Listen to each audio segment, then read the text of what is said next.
ഇന്ത്യയിലെ മില്യണയേഴ്സ്, അതായത് കാശുള്ള കോടീശ്വരന്മാർ ആകെ ജനസംഖ്യയുടെ 0.05% മാത്രമേ ഉള്ളൂ. 150 കോടി ജനങ്ങളുണ്ട് ഇന്ത്യയിൽ.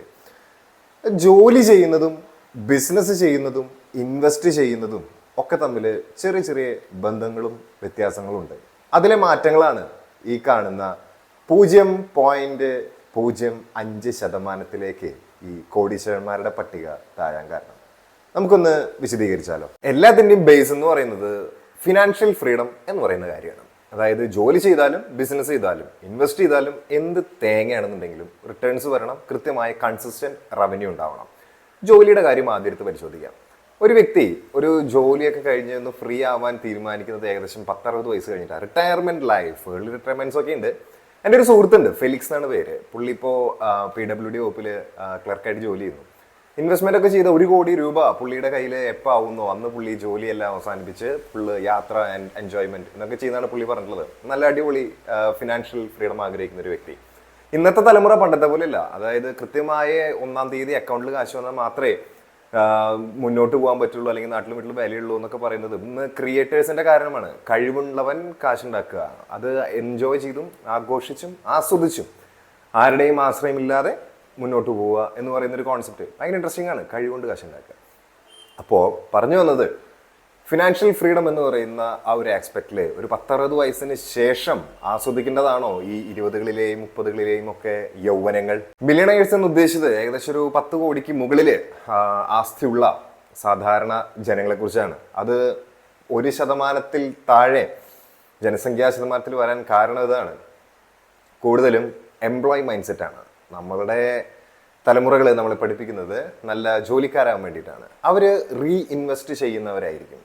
കോമ്പൗണ്ടിങ്ങിൻ്റെ പവറാണത്. ഇൻവെസ്റ്റ് ചെയ്ത് വീണ്ടും വീണ്ടും ഇൻവെസ്റ്റ് ചെയ്ത് റീഇൻവെസ്റ്റ് ചെയ്ത് ഒരു വലിയ തുകയിലേക്ക് എത്തുന്നത്. പിന്നെ എൻ്റർപ്രണർ മൈൻഡ് സെറ്റും. എന്തെങ്കിലും ഒരു പ്രോബ്ലം ഉണ്ടെങ്കിൽ അതിനൊരു സൊല്യൂഷൻ കണ്ടെത്തി അത് പരമാവധി ഡെവലപ്പ് ചെയ്ത് സ്കെയിലപ്പ് ചെയ്ത് വലിയൊരു പദ്ധതിയിലേക്ക് എത്തിക്കുക എന്നുള്ളത്. 140 കോടി ജനങ്ങളുണ്ട്. അത് തന്നെയാണ് വലിയ കാര്യം. അത്രയും വലിയ മാർക്കറ്റ് ഉണ്ട് ഇന്ത്യക്ക്. നേരത്തെ പറഞ്ഞതുപോലെ തന്നെ ഒരു എംപ്ലോയി മൈൻഡ് സെറ്റുള്ള ഒരാളുടെ കാര്യം എടുത്ത് നോക്കിയേ. പുള്ളി ഒരു 20-25 വയസ്സിനുള്ളിൽ ഇപ്പോൾ ഒരു ജോലിക്ക് കയറുന്നു. ആ ജോലി ചെയ്ത് ഒരു 20-30 വയസ്സിനുള്ളിൽ വിവാഹം കഴിയുന്നു. ഒരു 30 വയസ്സ് മുതൽ പിന്നെ അവിടുന്ന് കുട്ടി ഒരു 40 വയസ്സ് വരെ ഒരു ഫാമിലി ആയിട്ട് അതിൽ ഒതുങ്ങിക്കൂടി ജീവിക്കേണ്ടി വരും. കാരണം എന്താ വെച്ചാൽ ഒരു വീട് എടുത്തിട്ടുണ്ടാവും, വണ്ടി എടുത്തിട്ടുണ്ടാവും, വേറെ എന്തെങ്കിലും ലോണുകൾ ഉണ്ടാവും.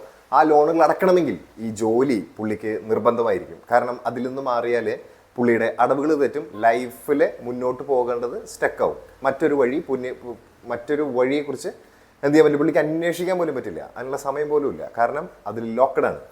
ഏകദേശം ഒരു 40 ശേഷം ഒരു 50ലേക്ക് കടന്നു. 50 ആകുമ്പോഴേക്കും ഏകദേശം പുള്ളിയുടെ നല്ലൊരു പ്രായം എന്ന് പറയുന്ന ഒരു സ്വീറ്റ് 30s and 20s അത് കഴിഞ്ഞ് അടുത്തൊരു ഉത്തരവാദിത്വ ബോധമുള്ള പ്രായത്തിലേക്ക് കഴിഞ്ഞ് ഒരു മക്കളൊക്കെ കല്യാണം കഴിക്കേണ്ട പ്രായമായി. അപ്പോൾ പെൺകുട്ടികളാണെന്നുണ്ടെങ്കിൽ അതല്ലെങ്കിൽ വീട്ടിലെ പാരൻസിൻ്റെ എന്തെങ്കിലും വയ്യായികൾ കാര്യങ്ങളൊക്കെ ഉണ്ടെങ്കിൽ അത് നോക്കേണ്ട സമയമാവും ഏകദേശം ആ ഒരു പ്രായത്തിൽ. അപ്പോൾ വീണ്ടും പണത്തിന് ആവശ്യമാണ്. അപ്പോൾ അവിടെ നിന്നും ലോക്ക് വിട്ട് പോകാൻ പറ്റില്ല. അതിനുള്ളിൽ തന്നെ, കാരണം ഒരു ലിമിറ്റഡ് എമൗണ്ട് ആണ് അല്ലേ സാലറി എന്ന് പറയുമ്പോൾ, അതിനുള്ളിൽ മുന്നോട്ട് പോകുന്നത്. അതിനുശേഷം ഒരു 60-ന് ശേഷം ആ ഭാരം മൊത്തം മക്കളെ ഏൽപ്പിച്ച് പിന്നെ മക്കളുടെ ആശ്രയത്തിൽ ജീവിക്കേണ്ടി വരാം. ഒരു പക്ഷേ പെൻഷൻ ഉണ്ടെന്നുണ്ടെങ്കിൽ അതൊരു ലിമിറ്റഡ് റിസോഴ്സസ് ആണ്. ഇതൊരു കംഫർട്ട് സോൺ ആണെന്നാണ് ഞാൻ പറയാം. അത് ബ്രേക്ക് ചെയ്ത് പോയ ഒരുപാട് പേരുണ്ട്, ഒട്ടനവധി പേര്. അവരുണ്ടാക്കിയെടുത്ത സാമ്രാജ്യം നമ്മൾ കണ്ട് കൊതിക്കുന്ന ഒരുപാട് കാര്യങ്ങളുണ്ട്. ഇത്രയൊക്കെ നിങ്ങൾ കേട്ടതല്ലേ? ഇനി നിങ്ങൾ പറ, എങ്ങനെയാണ് ഒരു സാധാരണ ശരാശരി മലയാളികളുടെ ജീവിതവും ആ ഒരു ശരാശരി മലയാളിക്ക് എങ്ങനെ ഒരു മില്യണയർ ആവാം എന്ന്.